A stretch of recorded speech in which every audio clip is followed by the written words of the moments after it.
Hi, everyone. Welcome to Let's Talk. My name is Nick Cosgrove, and I'm joined today by Melissa Byrka. Melissa, welcome. Thank you, Nick. Thank you for having me.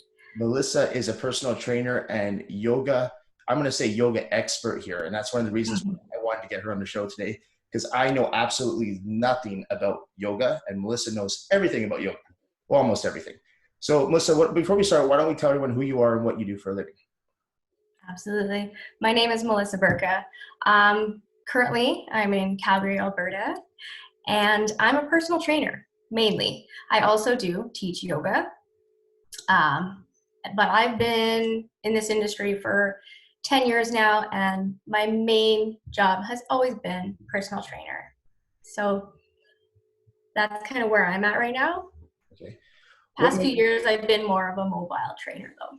right. And I want to get into that, but what made you decide to get into personal training? So I was inspired at a young age. I was about 16 years old when it was in high school, and there was a class called, what was it, sports performance. And I took that every year. And it was basically learning how to work out in the gym, how to be a trainer. Okay. So that's kind of where it all started. And it also gave me the roots for yoga as well. And I carried that on with me throughout the years. And after high school, it was kind of like I was going to go either one of two directions. I was either going to go in fitness or I was going to go in fashion. Oh, those are completely, Yeah. completely And I different. always think about that, like how interesting it is if you would have chosen another path, how different your life would be, right? But yeah, I chose to go to school and I did my exercise science diploma. Okay. And yeah, but honestly, what inspired me was how much potential people have when they're healthy, Right. right? I knew at a young age how great that felt, and that's what I wanted to help inspire others to Okay. do and to feel. Do you have an athletic background? Like, were you in sports when you were younger as well? I'm glad you asked me that. I think it's hilarious because people always ask me that because I'm fit. They're always like, "Oh, what sports did you play?" And honestly, like if you threw a ball at me, I would run the opposite direction. I am not a sporty person whatsoever. Growing up, I was very much more artistic. I loved to draw, and I was in choir. I loved to sing. But then, yeah, when it kind of down and I was weightlifting, I found it. So, absolutely love to move my body. Right. It's one of those things that just like sets my soul on fire. Okay. But sports, Not your not thing. my thing. So, Yeah. so after high school, you go into the personal training field. You go into the fitness field, and do you start off on your own, working for yourself, or were you working for a gym? Yeah. So literally the day I graduated school, um, I moved to Calgary and I had a job lined up. So I worked at the gym here, World Health, and that was my start That was your in start. working at more of a commercial gym. And it was great because I learned a lot from all the people around me. Right. And that's where I got my start in yoga as well. Okay. So, and this was back in Calgary, correct? Sorry? This was in Calgary. Calgary, yes. Okay. So now I met you, I want to say back in 2015 in Vancouver. So when did you decide to move out to Vancouver? Okay, I'm trying to think. 2013 is when I moved out there. You did. Okay. And you Yeah. worked for a gym called Steve Nash at the time. Yeah, that's where I started in Vancouver, and I was there for almost 3 years. Yeah. And Yeah. at that point, were Yeah. you focusing primarily on personal training or were you doing yoga as well as a yoga instructor? Well, when I decided to move out to Vancouver, I literally just I did my yoga teacher training in Bali, which I know we'll get to. Um, and right away I was in Vancouver. And so my intention in Vancouver was to grow as a yoga teacher. Okay. And when I started out, but the thing is, it's really hard to get into that industry. Sure. Whereas like personal training is much more common. A lot of people, especially in Vancouver, want to be fit and they hire personal trainers. So, you know, Steve Nash, I got a job there and they opened me with our open arms as a personal trainer, but it was a little bit tougher to start It with was. the yoga teaching. Now let's go back to the Bali. I want to talk about that. You actually have over 200 hours, probably more than that. But when you, yeah, I'm sure. But tell me about your trip to Bali and what happened there with your yoga instruction. Bali was one of the most incredible experiences of my life, and anyone can imagine. I spent 4 weeks there, 3 of which were at the training, and it was an isolated resort where you'd have a schedule every day. And I want to tell you about the schedule because it was amazing. You would wake up every day at like 5:30, I believe, and you would honor silence all morning until breakfast, which was about like 4 hours later. But that silence was to allow you to observe. So observe the sounds, sensations, everything around you. So we'd wake up, we would do a meditation, and then we would do a practice, maybe like 2 hours of like a vinyasa practice, and then we would have breakfast. And then we'd have a kind of like a schooling or a course, whether it was on anatomy or adjustments or theory, and then you'd have lunch, and then you'd have another like couple hours of education, and then in the evening we would do like a restorative yoga, and it was just you could imagine 3 weeks of that change as a person, especially in Bali. It was amazing. Is it more mentally exhausting or physically exhausting, or just is it both? That's a good question, because I actually haven't thought about how physically demanding it was Right. until now. I kind of forgot about that, blocked it out. Very physically demanding. Yeah. But it was such a good break because like you didn't use your electronics at all. You really dove deep into this group of people. And I can't remember exactly how many, there's probably 20, maybe 30 people there. Okay. And you just get raw with these people and understand who they are and what they're about. And that was what made it such a unique experience. Right. You know, because we don't get that in our everyday lives. We don't get to know people on that kind of level. Right. So highly recommend it.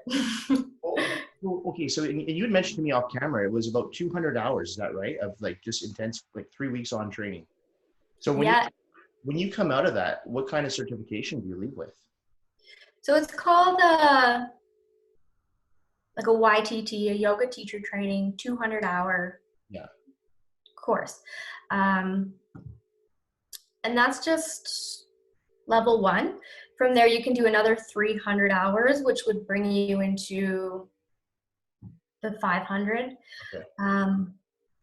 So that's like the next level up. Right. Definitely hoping to do that.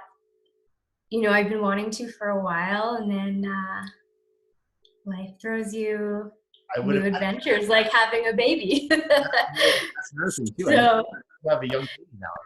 I mean, how old is your child now? He's 15 weeks, so like 3.5 months. Yeah.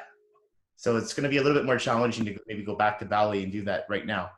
But I wanted to ask you, so what year were you in Bali?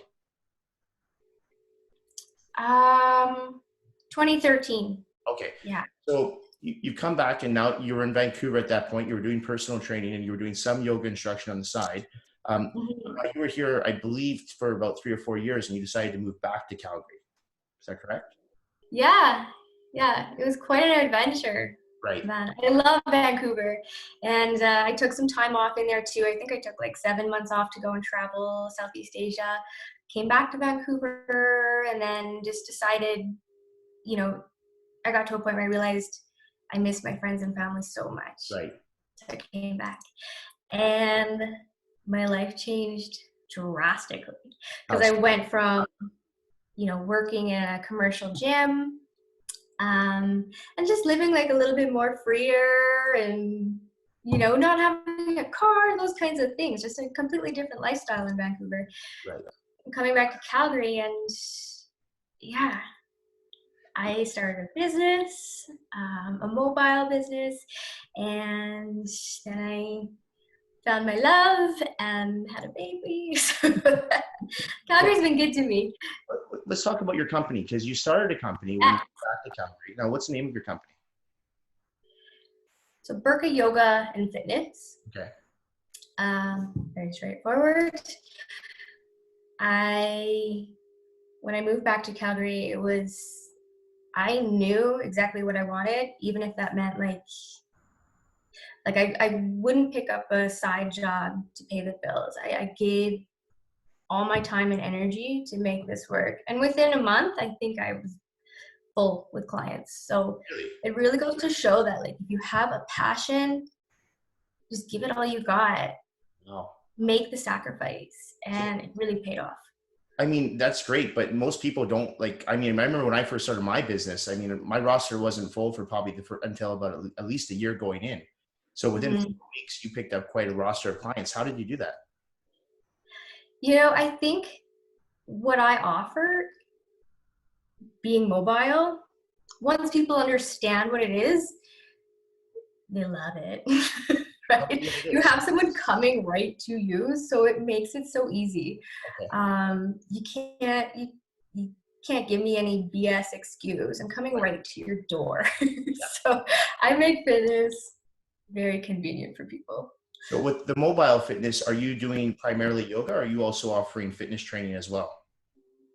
Yeah, it's definitely a combination of both, and sometimes they're intertwined depending on what the client's goal is, and that's something I love to tell people about. It's just whether you want fitness, a lot of people have home gyms, or you can have a good workout with minimal equipment. So after that, or just yoga training. A lot of people who want to deepen their practice, a lot of people who are just brand new, way too uncomfortable to go to a studio. Right. Because going to a studio can be very overwhelming. Sure. And you don't know what you're walking into when you're novice, you're brand new. Well, actually, I wanted your opinion on this. I've never been to a yoga class, but I've had clients go to yoga classes.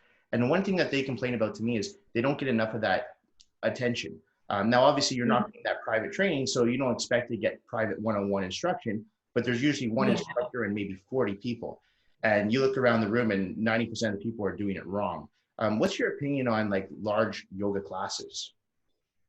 Yeah. Especially for beginners. For beginners, if you can find what I like to call, in the Western world, we consider it a hatha class, is going to be more dialed back. It's going to be a little bit more gentle and slower. So that's something I would recommend, or maybe it's called a slow flow, and that's what I love to teach. Okay. But yeah, generally when you go to a yoga studio, if they have a class named hatha, right, it's going to be a little bit more gentle and better for more of a novice or beginner client. But it's interesting because hatha originally, in India, it's like an umbrella term. So it's encompassing all yoga, all movement. Right. But then in the Western world, it's just for beginners. It's a slower, basic. But that's always my advice for people who are new to yoga. Look for that. Breathing is so important. So, if people can also just take the time to, there's so many free apps out there too these days, and, YouTube's great channel. So focus on breathing, because that to me is the most important part of yoga, right? If you can't breathe, you're going to be tightening up, things are going to be restricted, and things are not going to move in the way that they should. So really starting from the roots, from the basics, and focusing on taking a more deep, expansive breath. And I'm sure you've seen this with your clients. A lot of people these days just struggle with taking a deep breath. It's a huge thing, actually. And I tell people that all the time. I mean, I train people in the gym, and one of the things I see all the time is they usually go to failure quite quickly if they're not breathing properly. So I wanted to ask you though, as someone who teaches yoga, what are the benefits of yoga? Because myself personally, I'm getting to an age now, I'm so tight. I mean, I'm turning into a little bit of a hunchback now. I'm getting so tight with my muscle bound. I've been doing bodybuilding for over 20 years. Someone like me needs to work on my flexibility, my mobility. Is that something I could get through doing yoga classes? 110%. Yeah, yoga is so good for allowing those muscles to become more elastic, and that, again, the breathing is so important, Right. especially with the rib cage and the whole torso area. If we don't know how to breathe properly, if we aren't pushing that diaphragm down, moving into the pelvic floor, the rib cage, we're going to be restricted in so many ways. So again, that, like I said before, is the root, is the basic thing that we need to start with, finding expansive breath. And from there, the rest of the body is going to work as it should, right? When you think of what's here, everything that is so important, the Right. spine, like the internal organs. So we need to stimulate those things and get them lubricated, get them moving. And the easiest and the most important way is by using your breath. But yes, I think yoga is magic. Honestly, like if you were to just pick up a practice, 20 minutes a day even, and do it, if you could every day, you would see amazing results. Sure. And you would feel it, not even physically, but mentally. Absolutely. Like it brings so much clarity and clearness to the mind. Right. Do you do yoga like for yourself? Do you practice yoga every day, or is it something that you would do 3 or 4 times a week? Yeah, it's never been an everyday practice for me, because for me, I've always been,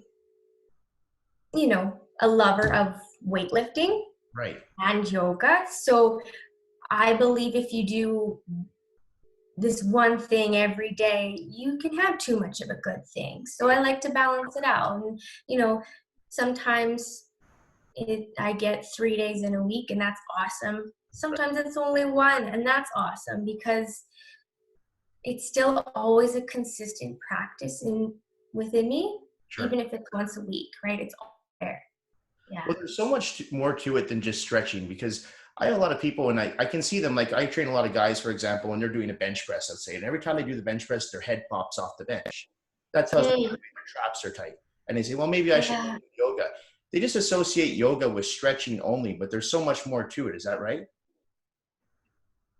Would you say? absolutely. Absolutely. Yeah. I think one of the biggest benefits is, like I said, the clarity, Right. right? It's like yoga means union. You unite the body, the breath, and the mind. Right. And when you practice that, even if it's just, that's a thing, like you don't necessarily need to be doing like poses to be Right. doing yoga, What? right? Just being mindful, Yeah. just breathing. These are all things that are considered yoga. Okay. So there's so What many benefits. type of client do you work with? Like, do you work with just people who are only interested in doing yoga, or do you like your primary clientele base is it a combination of yoga and fitness, or is it primarily just yoga? I would say it's mostly personal training. It is. Okay. It is, yeah. Like I said, that's kind of where I started, and it's a little bit more like people are generally more so looking for a Right. personal trainer rather than looking for a private yoga instructor. Sure. Yeah.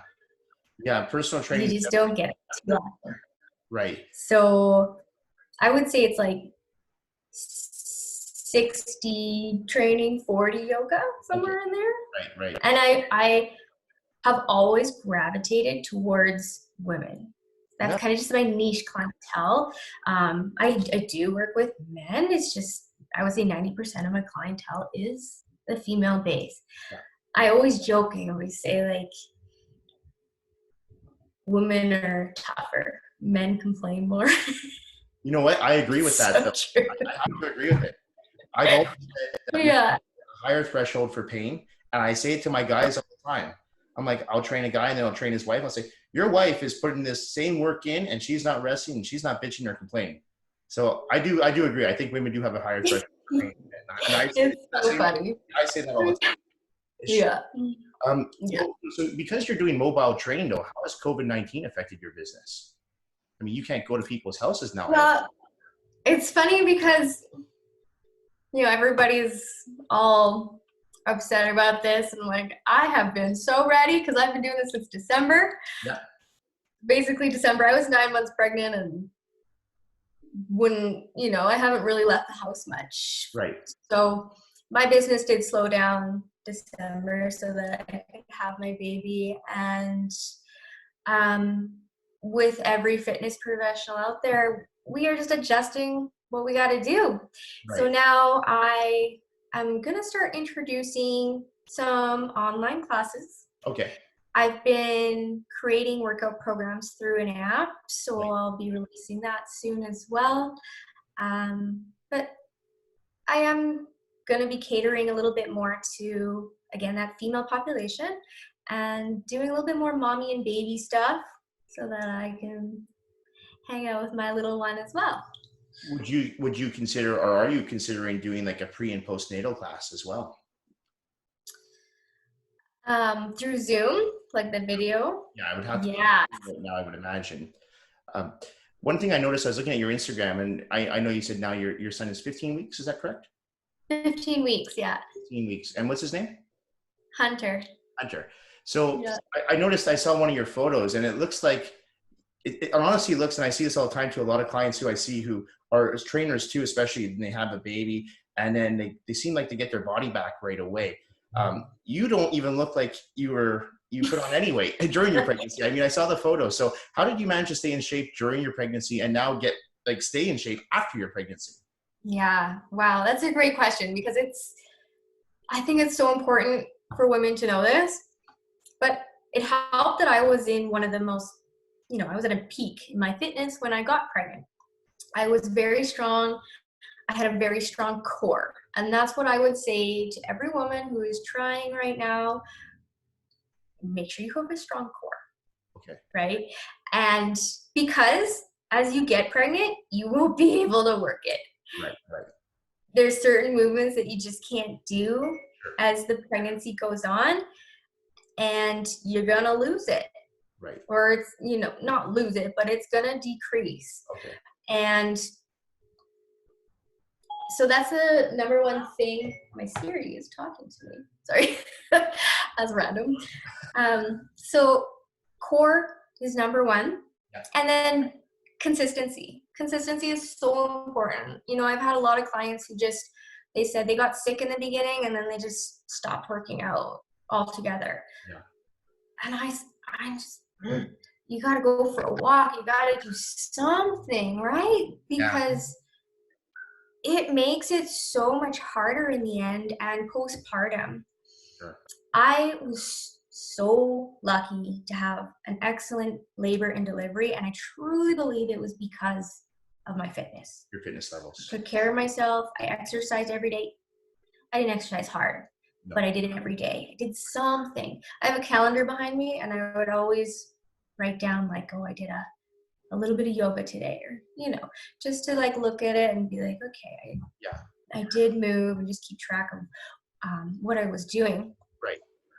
But consistency and core strength is what I absolutely recommend to women going through that. And what about diet? Did your diet change at all while you were going through your pregnancy? Because I know you're a fairly clean eater. I ate all the time. All the time. But that doesn't really change. Yeah. Were you eating? Let's see.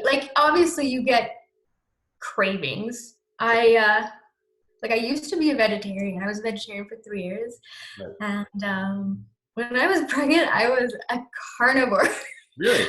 I Okay. just wanted to eat meat all the time. Okay. Have you gone back to being a vegetarian now, or are you still eating meat? Sorry to say to those vegans out there, but yeah, I do eat meat. My boyfriend's a hunter, so we have a lot of wild deer in our freezer, and so grateful for that, especially during these times because a lot of things are changing. Sure. I will never ever buy grocery store meat. I don't feel good about that. But if it's local and humane, then absolutely. Right. I need it. Yeah. When I stopped eating, or when I stopped being a vegetarian, I remember I was very weak. You were. So yeah, it's not for everyone, right? You feel great when you stop eating meat because of the lightness. There's a certain dense energy in meat, right? So a lot of people will say that, I feel so much lighter now that I don't eat meat. Yeah. And I felt great for a long time, but then I lost a lot of strength. Yeah. It's interesting, like you said, it's funny because that's the thing with dieting too, is there's not a one size fits all. I work with vegetarians, I work with vegans, I work with meat eaters, and I never say, you can't build muscle on a plant-based diet and you can only build muscle on a meat-based diet. But like you said, you have to find the diet that works for the individual, right? And obviously your personal beliefs too. If you're someone who doesn't believe in eating meat, then you've got to find how to get that protein in properly and adequately.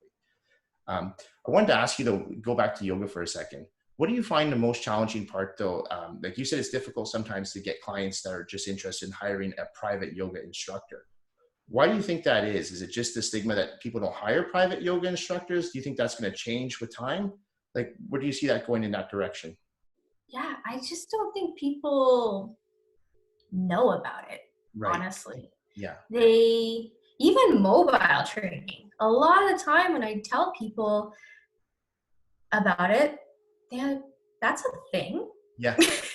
So I don't think people have the knowledge that this is out there, that I can come to you and offer you this amazing experience. You think you like that adjustment in that class? Right. Imagine having a full hour, someone guiding you, looking at your form, correcting, and giving you adjustments to make it feel right in your own body. Right. So that's the thing. I don't think people know what's out there. Well, they do now, especially if they're watching this. And I know you said you're going to start offering more online services, but currently right now, do you offer, like, say someone said, I don't live in Calgary, but I want to hire you as a Zoom instructor to maybe take me through some yoga movements. Would you be able to accommodate that right now? Absolutely. Yeah. Like I said, I'm going to be offering the live classes within the next week. I'm going to be uploading those to my website. But if people want to do a one-on-one through Zoom, I can offer that as well. Perfect. So they can reach you from anywhere. Maybe even me too, because Robin's on me all the time about my flexibility and my mobility. I bet she is. Very good. All those greens and flexibility. Right, exactly. So if someone wanted to get in contact with you, what would be the best way to do that? Probably Instagram. Okay. Good old Instagram. Check me out at Byrka Yoga. Okay.